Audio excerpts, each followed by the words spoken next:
Bonjour à toutes et à tous, est-ce que vous êtes bien installés? Alors, bienvenue à notre deuxième réunion, ça nous fait plaisir de vous accueillir. C'est une réunion publique de la liste Simon Changer, on va vous expliquer qui on est et qu'est-ce qu'on veut faire. Comme vous le doutez, en fait, on met beaucoup d'informations en ligne, énormément, qui sont disponibles sur Internet.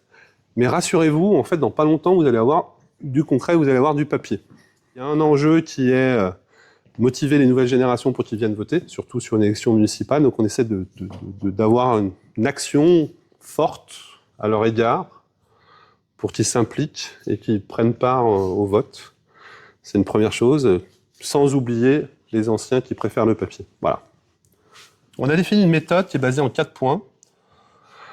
Le premier, c'est écouter et comprendre, où la définition du besoin, quand on veut faire quelque chose, il faut passer du temps, non pas en global entre quelques élus, mais descendre au niveau de chaque hameau pour permettre une discussion avec l'ensemble des élus, des habitants du hameau.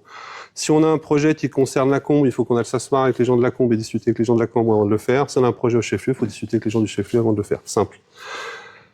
Le deuxième point dans cette méthode, le deuxième élément de ce premier point de la méthode, c'est actualisation des données. C'est un point qui est fondamental. Aujourd'hui, on a un rythme où on va beaucoup plus vite, et les données pour prendre des décisions, elles doivent être mises à jour plus rapidement. On va avoir un exemple qui est très clair, dont on parlera un peu plus tard. Le deuxième élément de la méthode, c'est de faire appel aux compétences réelles. C'est pas quelques élus qui décident dans un coin qu'on a nécessairement toutes les compétences, mais aller chercher la compétence là où elle est. La compétence, elle est bien sûr, chez les élus, c'est bien, chez les habitants, chez les professionnels ou chez les personnes extérieures. Mais c'est important de les intégrer dans le processus de décision pour être sûr comme quoi on ne fait pas d'erreur et on ne part pas du mauvais côté. Voilà. Le troisième, c'est exécuter ensemble et réaliser en transparence, c'est-à-dire communiquer très périodiquement sur l'avancement de chaque projet et pas uniquement quand c'est terminé, pour qu'on donne de la visibilité aux habitants, pour savoir en différentes phases où on en est. Est-ce qu'il y a des points bloquants, est-ce qu'il y a des difficultés, et quelle est la date de disponibilité, ainsi de suite. Donc ça, aujourd'hui, nous, on pense que si on travaille à l'échelle du hameau ou du bourg, en intégrant des habitants, on doit rendre des comptes de manière périodique sur la progression du projet. Voilà, ça c'est le deuxième chose. Et la dernière étape, en fait, de la méthode, c'est on évalue ensemble. C'est-à-dire, on a fait tel projet, est-ce qu'on a été bon, est-ce qu'on n'a pas été bon? Qu'est-ce qu'on doit faire pour s'améliorer et qu'est-ce qu'on doit faire pour la prochaine fois? Voilà. Donc c'est une méthode qui est assez simple, hein, vous voyez, hein, on écoute, on va chercher l'expertise, on exécute ensemble et après on analyse si on a fait quelque chose qui est bien. Bien sûr, je la synthétise très haut niveau, elle est disponible sur notre site internet et elle sera en fait dans le programme où on va la détailler pour que ce soit accessible pour tout le monde, tous ceux qui vont pas sur internet, bien sûr. Donc ça, c'est la partie méthode. Maintenant, cette méthode, elle va décliner en 12 thématiques qui vont être détaillées, qu'on va mettre en ligne aujourd'hui. Ces 12 thématiques, on va voir les premières 4 qui ont déjà été communiquées dans le premier flyer ou le premier document qui vous a été remis. Mais avant, on a déjà commencé à prendre un premier engagement et on voulait en reparler aujourd'hui, qui est celui d'une demande, une réponse. Pour nous, c'est quelque chose qui était fondamental, on a déjà communiqué dessus, parce qu'aujourd'hui, le premier retour qu'on a en discutant avec les habitants, c'est que souvent, ils font des demandes à la mairie, ils n'ont pas de réponse. Et c'est un fait. Très souvent, on nous dit « j'ai envoyé telle demande, j'ai jamais eu de réponse ». Ou on m'a répondu à côté de la plaque. Ou en fait, on m'a dit que ça pouvait pas aller plus loin parce que X ou Y. Donc, il n'y a pas vraiment de réponse. Donc, notre engagement, vous retrouverez dans la liste des engagements qu'on aura plus tard, ce sera de dire à chaque fois qu'il y a une demande, on s'engage qu'il y ait vraiment une réponse qui soit fournie en face. Même si la réponse est non et elle ne fait pas plaisir, au moins qu'il y ait une réponse et que ce soit acté. La première thématique, c'est la sécurité qu'on a identifiée, sur laquelle on a déjà communiqué. La sécurité est un axe majeur pour nous, au point que on prévoit de nommer un adjoint en charge de la sécurité, au sens très large, que ce soit la sécurité des bâtiments, des événements, la sécurité routière, la police municipale, la vidéoprotection. Sur la sécurité routière, c'est reprendre le plan de circulation à l'échelle de la commune, hameau par hameau, en incluant cette fois-ci les habitants pour revoir quelles sont les règles qui doivent être modifiées. Il y a des sujets comme le centre-bourg devant l'Arrache, ou la traversée des hameaux, le respect des limitations de vitesse, ou les panneaux de 30 km/h qui ont été mis à l'échelle des agglomérations. On veut reprendre ces éléments-là parce que c'est nécessaire de les retravailler en incluant la police municipale, pour que les règles qui soient mises en place et soient définies, soient mises en place, pardon, elles soient en ligne non seulement avec ce qui est verbalisable par la police, et surtout que ce soit réaliste, avec le vrai objectif qui est de réduire la vitesse à travers des différents hameaux. Donc ça, c'est un premier exemple. La deuxième chose, la vidéoprotection. On veut développer la vidéoprotection parce que nous pensons que c'est un outil nécessaire. Aujourd'hui, il y a 11 caméras sur la commune, ne serait-ce que pour protéger les bâtiments publics ou protéger les zones publiques. Le point suivant sur la sécurité, en fait, on veut mettre en place les voisins vigilants par hameau. Parce que ça se fait dans différentes communes, on trouve qu'il y a un bon retour quand on discute avec les habitants des autres communes. Donc c'est quelque chose qu'on va promouvoir pendant le mandat. Voilà. J'essaie de résumer, hein. Vous verrez, il y aura beaucoup plus de choses qui viendront plus tard. J'essaie de faire du haut niveau et de vous expliquer dans les grandes lignes ce qu'on veut faire, mais c'est une annonce forte de dire qu'on veut mettre en place un adjoint qui est dédié à la sécurité. La deuxième chose, sur les écoles, l'enfance et la jeunesse. Le premier sujet, c'est le bâtiment périscolaire. Aujourd'hui, nous nous posons de très grosses questions sur savoir s'il faut le maintenir ou pas. Non seulement, en fait, c'est un budget pour la commune qui est très conséquent, on parle de 7,5 millions d'euros à l'échelle du mandat. Il faut savoir qu'avec un tel investissement, après, ça va être très compliqué de faire d'autres projets significatifs sur la commune. La deuxième chose, on a tous vu passer au mois de septembre que le taux de mortalité en France est passé au-dessus de la taux de natalité, donc il y a une évolution de la démographie qui est non négligeable, qui est à prendre en compte. La troisième chose, c'est que les données, comme je disais au début, elles ont été issues de 2022 ou 2023, parce que on se base sur les données de l'INSEE, il y a un certain décalage de temps entre le moment où on travaille et elles sont disponibles, le moment où on peut les utiliser. Et donc, nous pensons qu'il faut vraiment réactualiser tout ça, vu les tendances actuelles. Le point suivant, c'est qu'en fait, il y a une baisse des effectifs, on prévoit une baisse des effectifs dans les écoles. Donc tout ça nous dit que, avant d'aller plus loin, avant de vraiment l'acter, rentrer dans le concret, il est nécessaire de se reposer la question de son utilité avec ce niveau d'investissement. Parce que ce niveau d'investissement, uniquement là, c'est 7,5 millions pour faire le bâtiment périscolaire, mais il faut prendre en compte ce qui est à ajouter en plus pour la réfection de cette école. Parce que c'est une passoire thermique qui date des années 90. Nous pensons qu'il vaut mieux retravailler sur ce bâtiment-là pour l'améliorer, l'efficacité énergétique, redéfinir une extension, scinder les projets, avoir un premier projet de cuisine centrale et voir que ce projet soit étendu et proposé à d'autres communes, si d'autres communes sont intéressées. Et redéfinir l'occupation des lieux et des pièces plutôt que de se lancer dans la construction d'un bâtiment qui va nous bloquer pendant tout un mandat et qu'on va pas pouvoir investir dans autre chose. Donc, ça veut pas dire qu'on veut pas travailler sur le périscolaire, un bâtiment périscolaire, c'est pas du tout ça, mais avant de se lancer et avant de lancer la première pierre, de mettre la première pierre et d'acter les travaux, nous voulons réactualiser l'ensemble des données et de s'assurer comme quoi c'est un bon choix. Et là, une fois qu'on aura ça, en fait, on invitera les habitants pour s'assurer, voilà les données actualisées, voilà la conséquence. On préfère se repositionner sur un projet comme celui-ci et comme celui-ci, et ce sera quelque chose qu'on partagera avec vous. C'est important parce que sur un mandat, en fait, ce qui dirige le fonctionnement, c'est aussi la disponibilité, c'est les finances publiques. Donc on ne peut pas faire n'importe quoi, il faut être raisonnable dans nos investissements. Et se lancer dans un projet comme celui-ci impliquera forcément qu'on sera limité par la suite. Donc c'est pour ça qu'on le remet en cause, mais de manière méthodique et structurée, pour s'assurer comme quoi c'est nécessaire de le maintenir jusqu'au bout. Voilà. Sur la jeunesse et l'enfance, nous voulons travailler sur un projet de maison des générations, où en fait il y a une place pour chaque génération à l'intérieur. Il y a un premier projet qui a été fait sur l'annexe de la porcherie, à côté de la fruitière qui était là-bas. On veut le reprendre. Et nous pensons que c'est nécessaire de le reprendre pour lui donner un but qui soit une maison intergénérationnelle, où les anciens puissent venir la journée. D'ailleurs, je vous annonce tout de suite, on prévoit de relancer le club des anciens, qui existait par le passé. Voilà, c'est pas maintenant, mais j'en parle déjà aujourd'hui. Mais également de donner un lieu pour les jeunes, pour les adolescents, qui manque. Et en fait, ce serait un bon compromis d'avoir un site qui soit disponible pour les deux, en fonction des créneaux horaires, bien sûr, mais qui soit accessible pour les deux. Donc ça, c'est la deuxième chose. Le troisième point, la vie citoyenne. Vous l'avez compris, par notre méthode, on veut vraiment retravailler à l'échelle du hameau et de faire en sorte que les groupes de travail ils intègrent plus d'habitants que cela ne l'est à l'heure actuelle. La boussole, c'est on ne fait pas ça pour se faire plaisir entre élus, on fait ça pour les habitants, pour que ce soit intéressant pour la commune. Et notre réflexion, c'est pas une réflexion court-termiste, c'est une réflexion moyen terme, long terme, pour la génération actuelle et pour les générations futures.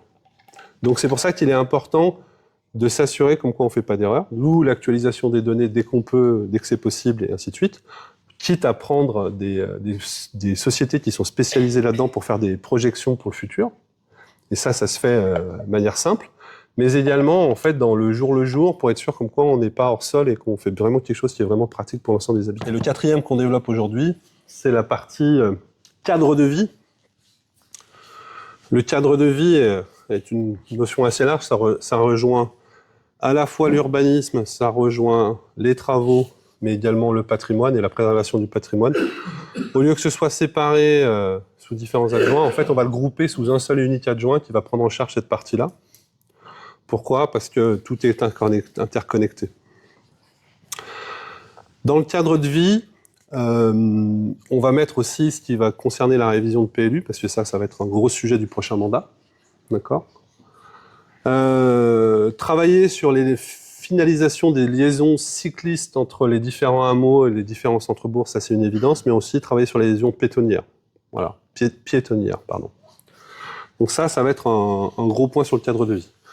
Après, il y aura bien d'autres sujets qui vont venir plus tard quand on diffusera les autres thématiques sur lesquelles on travaille. D'accord ? Mais c'est la nature des premiers engagements qu'on veut prendre sur ces 4 thématiques qui sont là. Ça se traduit par également quelque chose qu'on veut pousser et relancer et mettre en avant, et on trouve qui est vraiment fondamental au sein de la commune, c'est de mettre le comité des fêtes au centre de l'ensemble des actions qui ont lieu sur la commune. Donc c'est pour ça que notre volonté, c'est de redéfinir les rôles entre les élus, le conseil municipal et le comité des fêtes pour pouvoir donner plus de pouvoir au comité des fêtes, comme ça l'a été pendant des années, pour remettre comme point central dans l'organisation des événements. Donc ça, c'est un souhait fort qui vient des habitants. On a eu la demande qui est récurrente, et on veut répondre en fait en nommant quelqu'un qui sera vraiment en charge du comité des fêtes avec cet objectif-là, et en mettant en place l'ensemble des délégations et des autorisations nécessaires pour qu'ils puissent agir dans cette direction. Donc le comité des fêtes, il sera en lien avec l'adjoint à la sécurité. Comme ça, en fait, il y a un maillage direct de la compétence. Et ça permet aussi d'ouvrir aux habitants qui sont motivés à participer à la vie de la commune en étant intégrés dans le comité des fêtes. On a déjà commencé à discuter avec des associations sur des événements futurs dans lesquels en fait, le comité des fêtes reprend sa place. Voilà, pour être très clair. Le dernier point je vous présente, c'est nous voulons mettre en place 2 référents par hameau. Parce qu'aujourd'hui, dans les discussions, souvent, certains hameaux sont oubliés. Voilà. Donc, en mettant en place une structure où les habitants ils ont un contact 2 élus, que ce soit par courrier, par email ou par WhatsApp, par exemple, ça leur permettra en fait de savoir vers qui se tourner quand ils ont un problème. Ils font une demande à la mairie, il n'y a pas de réponse, ils peuvent se tourner vers tel élu qui est leur référent sur notre hameau. Les référents, ils auront aussi pour objectif d'organiser régulièrement des réunions de hameaux, non seulement pour faire le point sur les projets en cours, mais également aussi pour revoir avec les habitants les points d'amélioration qui sont nécessaires. On a parlé la semaine dernière, à juste titre, de la traversée de Quincy. Oui, typiquement, il faudra qu'on s'assoie autour de la table pour définir ce qu'on va faire à Quincy. C'est qu'un exemple, hein, parce que c'est juste qu'on en a parlé la semaine dernière. Donc, c'est quelque chose pour lequel nous pensons qu'il faut au minimum 2 personnes qui soient vraiment identifiées comme point d'entrée, point de contact pour le hameau, pour traiter les problèmes du hameau, si, naturellement, ils n'avancent pas par eux-mêmes. On peut passer à la session des questions. Est-ce que vous avez des questions à nous poser par rapport à ce que vous avez déjà vu ? L'objectif aussi du comité des fêtes, c'est d'avoir une meilleure gestion des équipements, comme ça avait été par le passé il y a très longtemps, qui puissent être prêtés aux différentes associations, c'est d'organiser avec la vie associative des associations qui veulent se grouper pour participer à tel ou tel événement. L'objectif, si on part du comité des fêtes, c'est qu'on va vers la vie associative. Notre volonté aussi, c'est de regrouper l'ensemble des associations à une seule et même place. Parce qu'aujourd'hui, il y en a un peu partout, entre les bâtiments de la commune, que ce soit pour le local, il y a une gestion des salles, il y a une utilisation des salles qui est à redéfinir. On voit bien que Synergie, il va y avoir 3 pôles. Il va y avoir le centre-bourg avec une certaine vie commerciale et une vie de bourg. Il y a la partie service qui est au niveau de la pharmacie qu'il faut qu'on développe, la fin du développement du service à la personne, parce que c'est pratique quand on a des rendez-vous médicaux d'aller là-bas et de retrouver en fait l'ensemble des actions qu'on peut faire dans ce cadre-là, dans cette zone-là.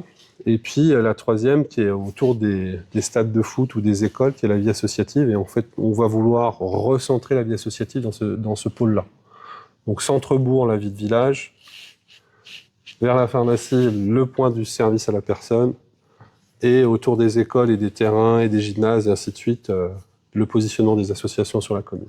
Et on en rajoute un 4e qui est le centre de la Combe, parce que le centre de la Combe était un projet de développement où il y a beaucoup de choses à faire. J'en touche 2 mots parce que c'est important aussi. Le plan de circulation est à reprendre. On sait que la route de Sublessis, c'est un gros point noir en termes de sécurité routière, où il y a des enfants, il n'y a pas de trottoir, ils passent pour aller prendre le car et ainsi de suite, et ainsi de suite. Donc ça, en fait, on le reprendra, mais on nommera aussi quelqu'un qui sera en charge de développer, de reprendre en fait l'aménagement du centre-bourg de la Combe sur l'échelle du mandat, en prenant l'échelle de temps, bien sûr, en travaillant aussi sur les commerces, parce qu'il faut maintenir un niveau de commerce sur le centre de la Combe qui est important. Le choix de prendre le miroir de Faye comme site de référence pour l'ensemble de nos photos de campagne n'est pas anodin, en fait. Voilà. Sur la sécurité, en fait, Alain peut en parler parce qu'on y a été le week-end dernier. C'était le week-end dernier ? Ouais. Et il est tombé et depuis, il a le dos qui est coincé. Donc, voilà. Donc, bon. Oui, définitivement oui. Oui, parce que le site est chouette. J'étais effaré la quantité de ronces qu'il y avait qui étaient là-bas. Donc l'entretien, l'accès, PMR, sécurisé avec une passerelle en bois, oui, c'est une évidence. D'ailleurs, il y a plusieurs sites comme ça.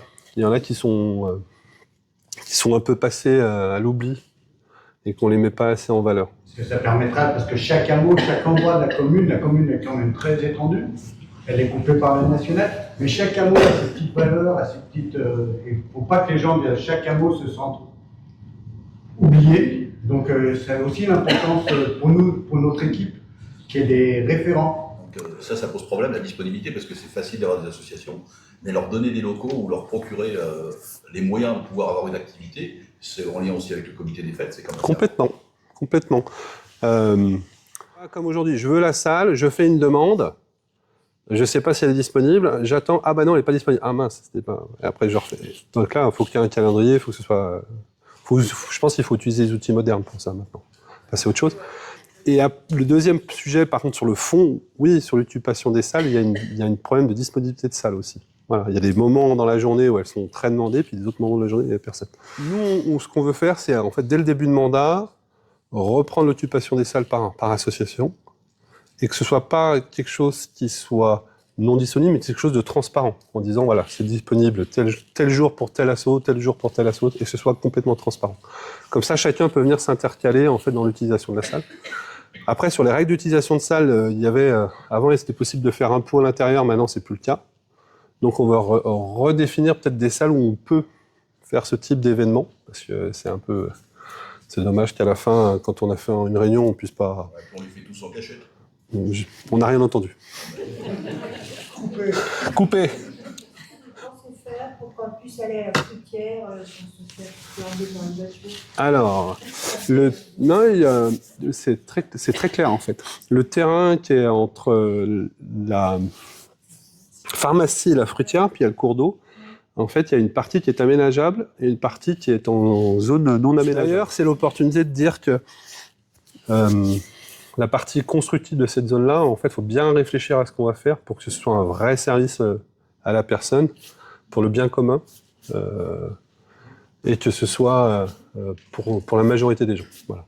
Donc, Ça fait partie des projets, bien sûr, de cheminement. Quand on parlait tout à l'heure, le cheminement, après avoir fini le cyclable, ça veut permettre quand même qu'entre hameaux, et pour aller au chef-lieu, ou entre les hameaux eux-mêmes, on pourra utiliser ces pistes cyclables à pied pour ainsi de suite. Mais par contre, il y a des hameaux où il y a un gros problème de manque de trottoirs et un manque d'identification de circuits piétons.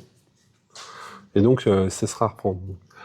Donc, dans la mobilité, après avoir fini le plan cyclable, on fera le plan piéton et on commencera après la mise en place du plan piéton entre les deux. Le choix de mettre un adjoint à la sécurité au sens large, en fait, bien sûr, ça va revenir sur le dessus de la pile. On a plusieurs choses à faire. La première, c'est le passage en LED de l'ensemble des éclairages publics qui sont à l'heure actuelle. La deuxième, on sait qu'il y en a beaucoup qui sont sur le privé, parce qu'il y a beaucoup de lotissements et que c'est les privés qui gèrent le leur. Donc là, même si c'est à eux de le gérer, on veut quand même les contacter pour leur dire, voilà, nous, on va le faire sur le public, et si ça vous intéresse de vous joindre à nous sur le projet, sur votre partie privée, c'est la deuxième chose. La troisième, le fait de donner ça aussi aux responsables sécurité, et quand tu vas refaire les plans de circulation, c'est de revoir les zones qui sont dangereuses et la manière dont on éclaire les parties qui sont les plus dangereuses sur la commune. À certains endroits, on le voit, hein, il suffit qu'il y ait un lampadaire qui soit éteint ou un autre, c'est la physionomie est complètement remodifiée. Aujourd'hui, notre problème fondamental, c'est la vitesse. Le problème, c'est la vitesse dans la commune, dans les zones résidentielles, où il y a des zones où il faudrait à la limite aller à 10 km/h parce qu'il y a des enfants. Puis il y a des zones où finalement c'est limité à 30, mais pourquoi faire alors qu'il n'y a pas lieu que ce soit limité à 30.